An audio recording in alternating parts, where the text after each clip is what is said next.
На северната страна од Скопје, кон Куманово, на 15 на километри селото Текија. Мало село, ама убаво спакувано со релативно нови и понови куќи. До него рафинеријата Миладиновци. Ама спротивно е, велат од тоа. Таа само така се вика, а повеќе е ватарот на Бујковци и Текија. За среќа, ни велат, ние немаме проблем со подземните води и нафтата која понекогаш извира од земјата. Конфигурацијата е таква што подземните води се сливаат на кај Бујковци и Миладиновци. И Господ не помилувал, велат во Текија. Но од Текија, како е пак тоа име? Некои велат од Теки, верски објект во кој редот на дервишите ги врши своите верски обреди. Арно, ама, точно е дека Текија било турско село, но дервиши никогаш немало. А Теки имало и има по светот. Тоа е демек место за починка, одмор на патниците. Така и оваа наша Текија. Тука одмарале карваните на патот од Романија до Солун и Цариград. Ово село никој не може да знае кога е настанало. Не писува ни една историја. Нема оставено такво траги, да знаеме каде е постанало, како е постанало.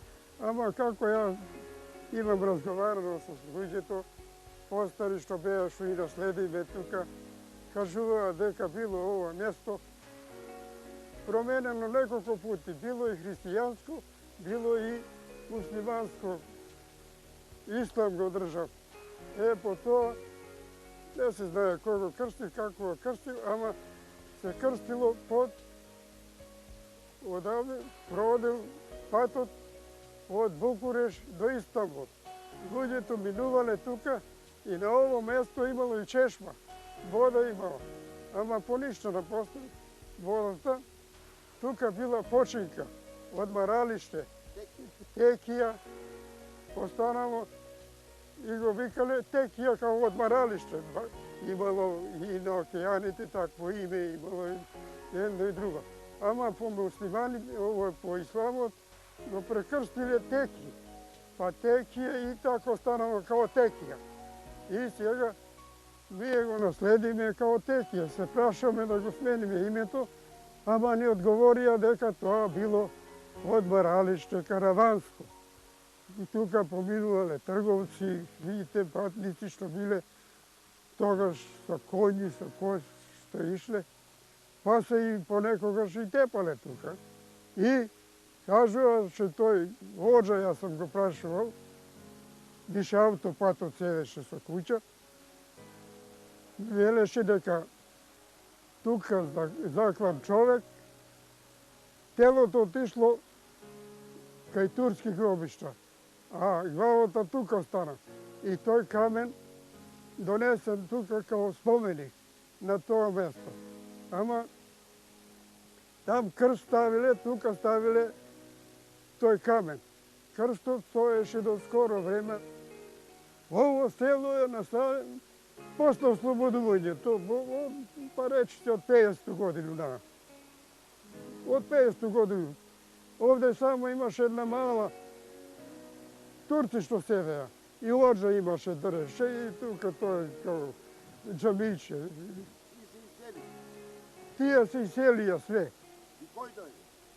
Ние дојдоме од нашите села. 4 села го населиме ово село. Под Новимога. Дојдоа прво од Милтинце дојде човек овде се насели. Има куќу позад школово. И Каде е Милутинце? Милутинце е од Крива Паланка. Крива Паланка по Славешко поле, Гиновце, па Милтинце дојде. Па Петралица доаѓа до Милтинце, па после и од Нерово има луѓи, претежно доселени, и така се обнови ово село. Последниот Турчин јас си сели. Тој се спреми за Турска, се погоди без тој. Немаше ништо, куќички имаше слаби, керпичари, немаше некои сачувани згради. Ние почнаме постепено да градимо. Прво градимо помали куќички, па малко постекнамо, Земјата беше убава. А и ми работни беме, постарите луѓи, запињашаме да имамо и едно и друго. Па направиме куќички, плебњички, не знам што, па по тој обстанамо, па и поголеми куќи, па поголеми. Сега го обновимо селото. Но од тогаш немаме ова село постанало овакво.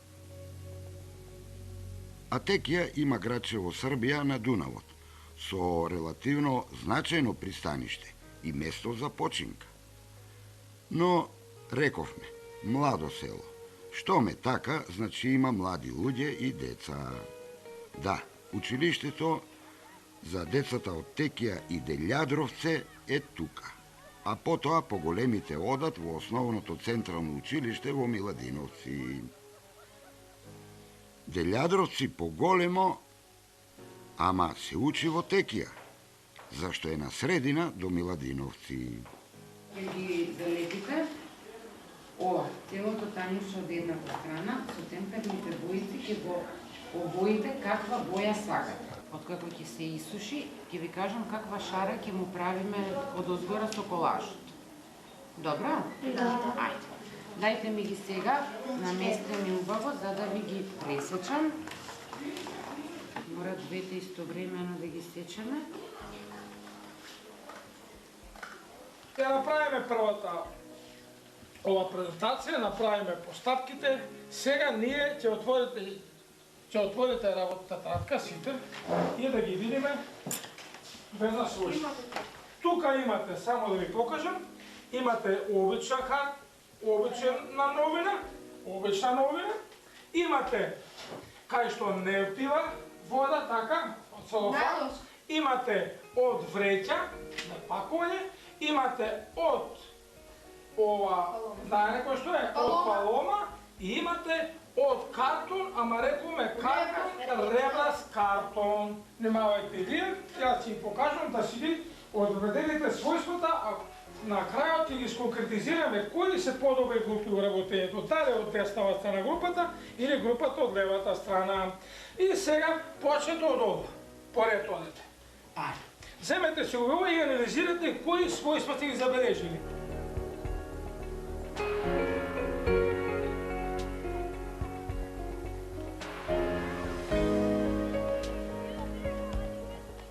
Ние сме дел од наставата. Тука јас сум оделенски наставник. Ова е подрачно, имаме уште централното во општинско основно училиште Миладиновци и во Мршевци исто подрачно уште едно училиште.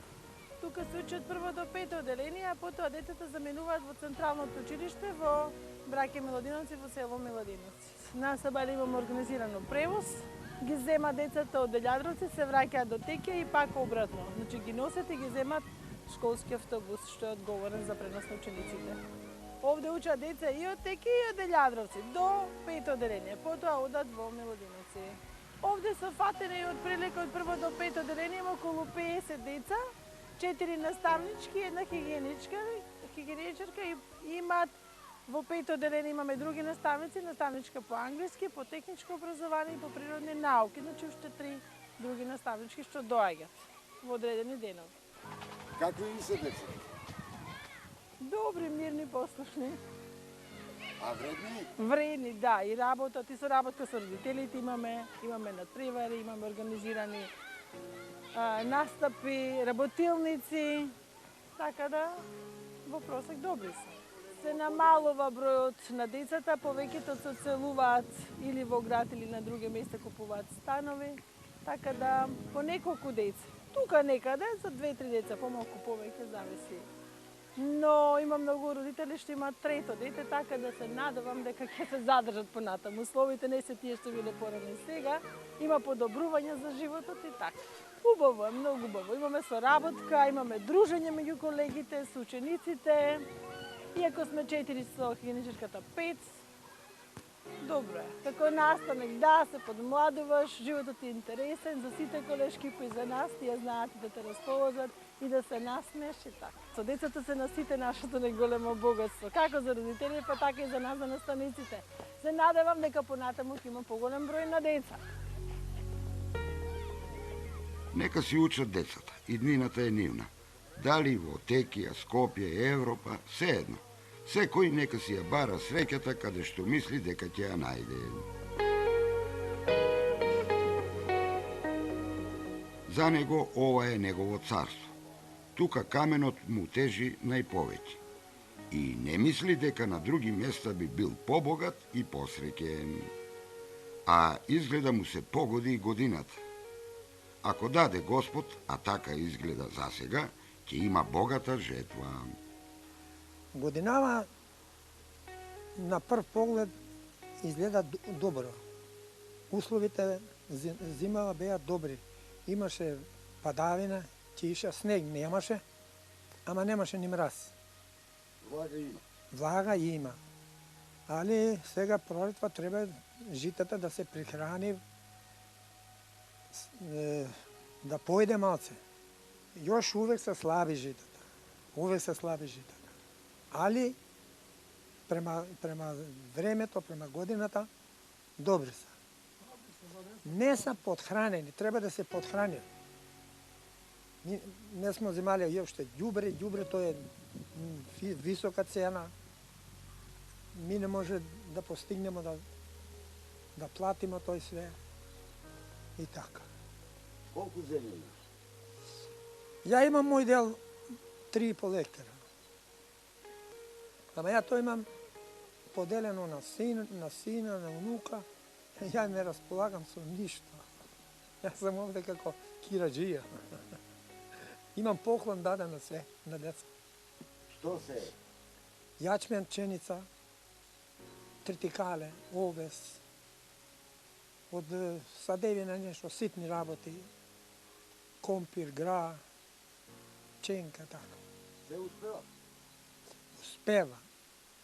Успева, макар што место не е суво, нема вода, летно време ако нема дожд, не може да успее. Треба наводнување. Ај за бавчите ќе наводниме едно друго, ама житото не може да наводниме у рид горе. Земјата ни е нас, не е како блато доле. Нашава земја е сува земја. Може да биде богата, а може да дојде и пред крајот да ни се земе тој све за неколку минута од невреме. Додека беше Југославија, ми бемо заштитени против градобини ракети. Сега од аеродром не смее да подигнат ништо нагоре. Тие ракети, тие системи уништија, ништо не заштитува нашево поле од градобиина. А од мраз опасност? Тоа ако осигураше, иначе онака не. Дали има опасност да фати мраз? Има. Има опасност. Има опасност. Не знам која година беше, овако зелено жито и позелено, па измрзна, па све преоровамо поново у пролет пресевамо. Дај Боже годинава да не се случи. Да не се случи тој, да не даде Господ. Да, овој крај околу Скопје е познат по житните култури. Пченица, јачмен, пченка, сончоглед. Убаво. Ама ако и небото се сложи со нив, годинава ќе е така. Освен Илија Громовник, не стане предавник. Тоа е една приказна.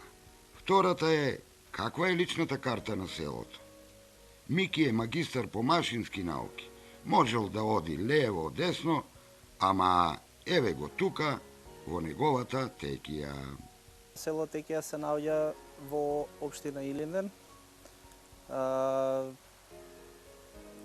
Спроти рафинерија, помеѓу железничката пруга Табановци, што води за Табановци, и автопатот Е75, што води исто за граничниот премин Табановци.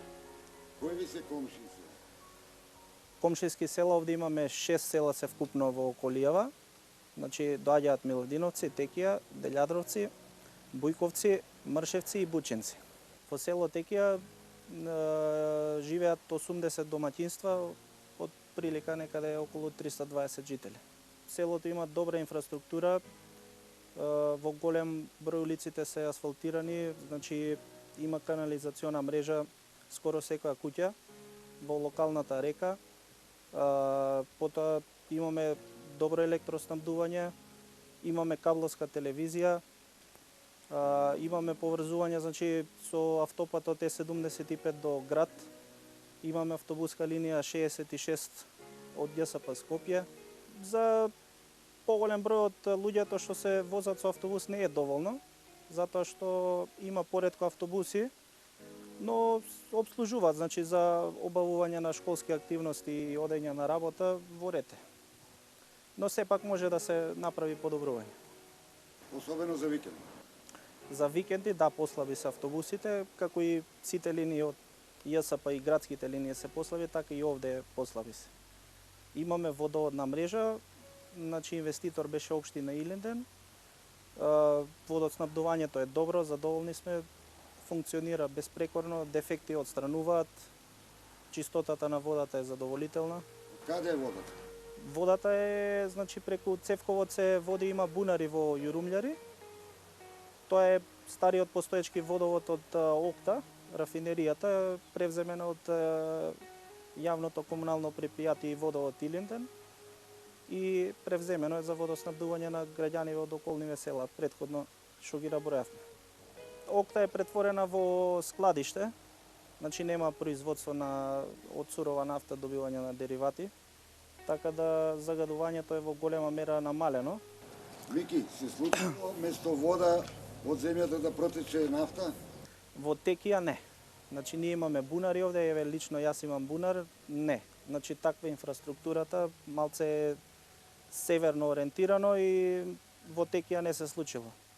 Конфигурацијата ве штити? Да, природно онака е наместено селото и заштитено на некој начин за од тие подземни води доаѓаат најверојатно од друга страна за да не се загади од Окта. За среќа. За среќа, да. Текија е прекрасно место за живење. Ја би рекол старо копно во кое што живееле турци и е, значи, во било кои околности најповеќе, значи, од природен аспект убаво место за живење. Значи чисто, со убава инфраструктура, со убава местоположба, значи окей за живење. Ајде довидување од некое друго убаво село во Македонија.